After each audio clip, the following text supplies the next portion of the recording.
DA Card World have reached out regarding the whole CT scanning situation, and their response caught me off guard a little bit. I'll clarify what I mean by that in a few minutes.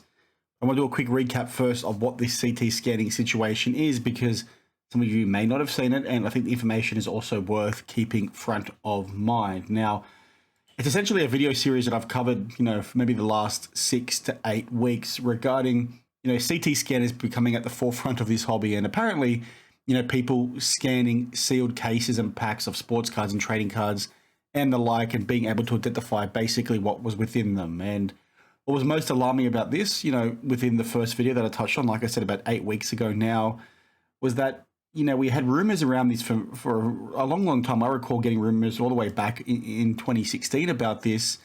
We finally basically saw the evidence that sort of made a lot of us drop our jaws, because it was like, well, it's actually happening, right? We'd always hear these rumors and all this sort of stuff, but it was always like, yeah, like as if that sort of thing is happening. But what we saw here out of China was, in fact, they were scanning sealed cases of Flawless, and then off the back of that video becoming a bit more mainstream after I covered it, Neo Cards and Comics covered it, amongst many others, a company in the US started to try and start, offering it as a service. And we talked about that in many of these videos in the last few weeks, but what was sort of most alarming in the last week or so, in this video in particular, which is what's relevant to DA Card World, is, somebody on the Sports Card Madness Instagram page, and Sports Card Madness were the guys that interviewed the US company that I just referenced that is going to scan cases and packs of cards.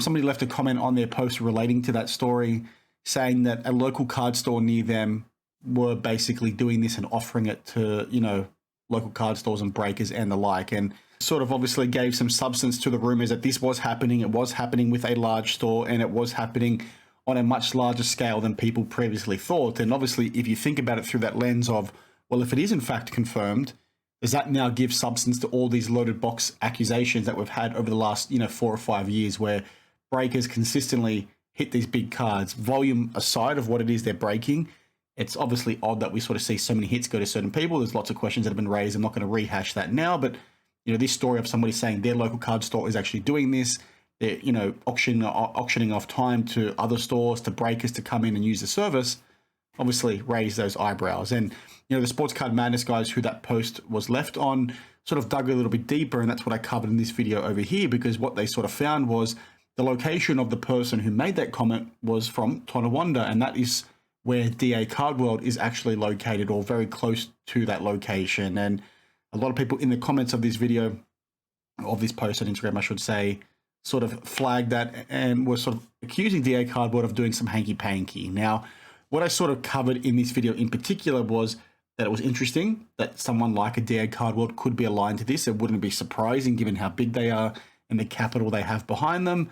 But what I did mention was that this comment was very much likely fake, and this person was just looking for attention. And I sort of used this as a leaping point to talk through the wider issues, the ethics of, CT scanning packs and the like. And, what has sort of happened since then is DA Card would have seen my video, and they sort of responded, and they reached out and said they wanted to, clarify a few things. And they actually put an offer towards me that I'm hoping one of you guys can actually assist with. And this is the comment over here. You can sort of see here. I've just screenshotted it for you guys so you don't see, all my other DMs, because I want to keep private information private. But what they did say was, hey, Dan, your video has been brought to our attention and we wanted to send you a quick message. We are an open book. You're more than welcome to come here to our facilities and check out our complete operation. We employ 200 people. We ship thousands of packages a week. What is being suggested, we would never consider doing, as it is simply bad for the hobby and business as a whole. Thank you for your time. Now, you can sort of see there, I gave a heart reaction. I responded to them and basically let them know that I thought the comment was fake, and it was simply an interesting leaping point to have a wider discussion for the hobby.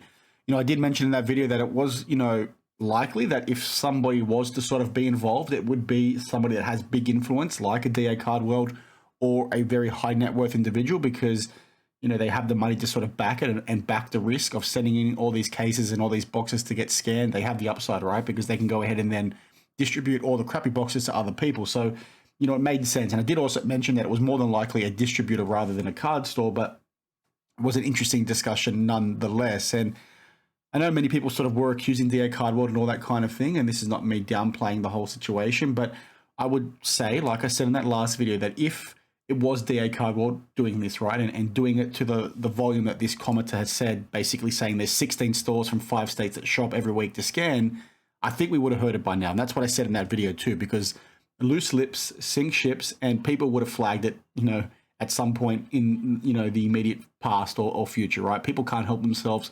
Something would have come out rather than just a comment from Instagram. I'm not saying this comment should be ignored or anything like that, but you guys get where I'm going. Now, in terms of their comment and sort of where I think it's interesting and where you guys can actually help me, like I sort of said at the start, is I want to try and take them up on this offer, right? I want to have someone go there and do that tour, right? They want to be an open book. Obviously I have to take their word for what it is, but let's, take them up on the offer and try and see if there is anything there, right? And obviously there's not going to be, because they wouldn't be letting somebody come in if that was the case, obviously. But if somebody wants to go in on my behalf, I'm more than happy to sort of help facilitate that, because I think it would be, a good thing. Transparency is amazing for this hobby, and these are the kinds of discussions that sort of need to be taking place, in my opinion. Now, some of you guys had already reached out and said you can try and help. I think Dave Snyder, who is a Sports Card Radio regular now, mentioned that he could help. So I might reach back out to him if he's, seeing this and I haven't done that yet. Please reach out to me on Instagram. I probably got sidetracked. But I want to try and take them up on the offer, right? Because I think, they want to help. They want to, flag that this is a bad thing for the hobby, etc. So let's sort of see what's there. And it could just be a simple video, a quick tour of their offices, and we'll go from there and sort of forget about it. But like I said in the last video when we covered it, it's a discussion point that sort of needs to happen, because I have no doubt in my mind that this is actually happening in the hobby. Like we covered, all the way back here 8 weeks ago, whenever it was. This is happening out of China. We've had the rumors out of there for a long, long time. If it's happening to the scale that the person commented is sort of alluding to here, that's pretty bloody scary. So we need this stuff to be front of mind. So if people do hear things or do see things, they can call it out. And obviously a lot of people called out DA Card World here, and I don't think that's the case. But, this tour that they offered is probably going to help clarify a heck of a lot and put a line through that for most of you guys. Now, this video is going to be pretty quick today. I normally ramble for too long, so maybe I did that today too. But I want to give a quick flag for a video coming in the next few days that I need to do a bit more research on.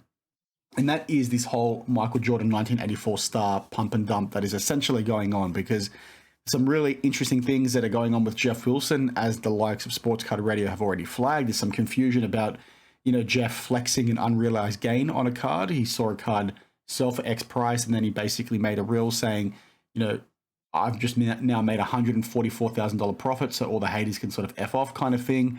But he hasn't sold the card, so it's an unrealized profit. Very weird. And then people sort of come out and find out that maybe he's already sold the card that he originally bought back then, because that's now sitting in somebody else's registry. The one he just showed off in the reel has a different, cert number. So what the heck is going on? Is he even flexing the right unrealized gain and all this sort of stuff? So I want to talk through that, obviously, in a bit more detail, but dig a bit deeper, because there are other content creators that have pumped this card, that originally didn't own this card and then were pumping it and then now own it. And I'm getting a bit nervous that they're probably going to start selling them. And I sort of want to bring that to your attention to remember, again, who to trust and not trust in this space, because there are so many people that are sort of looking for that edge. And the way they're going to go ahead and do that is to rip people off, which is a really shitty thing to do. And when it comes to pumping and dumping, it's nothing new for sports cards, but it's something that's a huge pet peeve of mine. And when we see it, we need to call it out. So it's interesting. I think a lot more is coming from a whole Geoff Wilson perspective. There's more digging being done by the likes of AOH Sports, Sports Card Radio. So we'll see what the heck is actually going on there, and whether or not he actually still owns the card, and whether or not some of these other content creators that are saying they own them actually own them, and whether or not they have some ulterior motives behind them talking about them in the first place. So I'm rambling, and you're going to see that video in a few days' time once I get my head on straight and actually get to dig a bit deeper into this story for myself. But, it is what it is. Thank you for watching, guys. Let me know your thoughts on the whole, DA Cardwell situation, because like I sort of said in the intro, they sort of caught me off guard by reaching out to me, randomly. I'd previously reached out to them and got no response. So somebody clearly tagged them in my video, or they, went ahead and saw it for themselves. But I want to take them up on that offer, because I wasn't expecting that. To be perfectly honest with you, typically in situations like this, people double down and will tell you they're going to sue you, or they're going to come after you, or they want to threaten you, whatever it is, right? You don't really see a company sort of willing to be an open book. And I know they're a company that gets a lot of hate because of the prices they charge and all that kind of thing. But you know what? Let's take them up on this offer. Let's have somebody go there, film it, and we'll put it on my channel, and then we'll see if there's a CT scanning machine somewhere hidden in that building. But I think, like I said in the last video, that comment is very much likely fake, so we just need to take it with a grain of salt. Keep this CT scanning crap front of mind, because we need to call it out when we do in fact see it. So anyway, I'm rambling. That's it for now. Thanks for watching, guys, and I'll see you in the next one. Cheers.